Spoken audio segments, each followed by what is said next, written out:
ಜನತಾದಳ ಕೇವಲ ಗ್ರಾಮೀಣ ಪ್ರದೇಶದ ರೈತರಿಗೆ ಇರತಕ್ಕಂಥ ಪಕ್ಷವಾಗಿ ನಾವಿಲ್ಲ.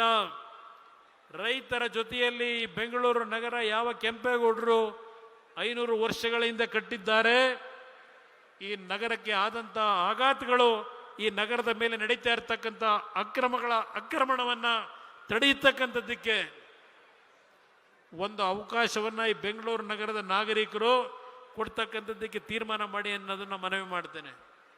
ಬೆಂಗಳೂರು ನಗರದ ಹೊರವಲಯದಲ್ಲಿರ್ತಕ್ಕಂಥವ್ರು ಯಾರೋ ಹುಟ್ಟು ಬೆಂಗಳೂರಿನಲ್ಲಿ ಬೆಳೆದಂಥವ್ರು ಇಲ್ಲ. ಇಲ್ಲಿ ಸುಮಾರು 100ಕ್ಕೆ 50-60 ಭಾಗ ಜನತೆ ಅದು ಬೆಂಗಳೂರು ಕರ್ನಾಟಕದ ಮೂಲೆಯಿಂದ ಬಂದಂಥವ್ರು ಇರಬಹುದು, ಇವತ್ತು ಉತ್ತರ ಇಂಡಿಯಾದಿಂದ ಬೇರೆ ಬೇರೆ ರಾಜ್ಯಗಳಿಂದ ಬಂದಂಥವ್ರು ಇರಬಹುದು.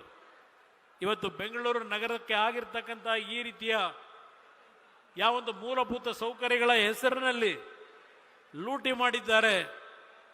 ಇವತ್ತು ಯಾವ ರೀತಿಯ ಅಕ್ರಮಗಳನ್ನು ಇವತ್ತು ರಕ್ಷಣೆ ಮುಖಾಂತರ ಪಡೆದಿದ್ದಾರೆ ಅದೆಲ್ಲ ಸುದೀರ್ಘವಾಗಿ ಹೇಳಲಿಕ್ಕೆ ಹೋಗೋದಿಲ್ಲ. ನಾನು ಒಂದು ಉದಾಹರಣೆ ಕೊಡ್ತೇನೆ. ಈ ರಾಜ್ಯ ಆಗಿದೆ, ಈ ಭಾಗದ ಶಾಸಕ ಮೊನ್ನೆ ಒಂದು ಹೇಳಿಕೆ ಕೊಟ್ಟಿದ್ದನ್ನು ನೋಡಿದೆ. ನಾನು ಬಿಜೆಪಿಗೆ ಹೋಗಬೇಕಾದರೂ ಚುನಾವಣೆಗೆ ನಿಲ್ತೇನೆ, ಕಾಂಗ್ರೆಸ್ಸಿಂದ ಬೇಕಾದರೂ ಚುನಾವಣೆಗೆ ನಿಲ್ತೇನೆ,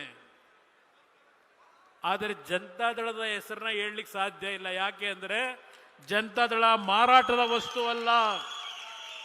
ಜನತಾದಳ ಮಾರಾಟದ ವಸ್ತು ಅಲ್ಲ. ಜನತಾದಳ ಹಲವಾರು ನಾಯಕರುಗಳನ್ನು ಇವತ್ತು ತರಬೇತಿ ಕೊಡ್ತಕ್ಕಂಥ ನಿಷ್ಠಾವಂತ ಕಾರ್ಯಕರ್ತಗಳ ಶಕ್ತಿಯನ್ನು ಹೊಂದಿರತಕ್ಕಂಥ ಪಕ್ಷ ಇದು. ಜವರೇಗೌಡರು 4 ಬಾರಿನೋ 5 ಬಾರಿನೋ ಚುನಾವಣೆಗೆ ನಿಂತಿದ್ದಾರೆ. ಜವರೇಗೌಡರನ್ನ ಈ ಭಾಗದ ಜನ ನೀವು ಕೈ ಹಿಡಿದ್ರಿ. ಆದರೆ ಒಂದು ಅವರಿಗೆ ಆಗ್ತಕ್ಕಂಥ ಸಮಸ್ಯೆ, ಕೆಲವು ಭಾಗದಲ್ಲಿ ಯಾವ ಈ ಮಲ್ಟಿ ಸ್ಟೋರ್ಡ್ ಬಿಲ್ಡಿಂಗ್ಗಳಲ್ಲಿ ವಾಸ ಮಾಡ್ತಕ್ಕಂಥ ಅಪಾರ್ಟ್ಮೆಂಟ್ನಲ್ಲಿ ಅವರು ಉತ್ತರ ಇಂಡಿಯಾದಿಂದ ಬೇರೆ ಬೇರೆ ರಾಜ್ಯಗಳಿಂದ ಬಂದು ಏನು ನೆಲೆಸಿದ್ದಾರೆ, ಅವರ ಒಂದು ತೀರ್ಮಾನಗಳಿಂದ ಜವರೇಗೌಡರಿಗೆ ನಷ್ಟ ಆಗಿದೆ.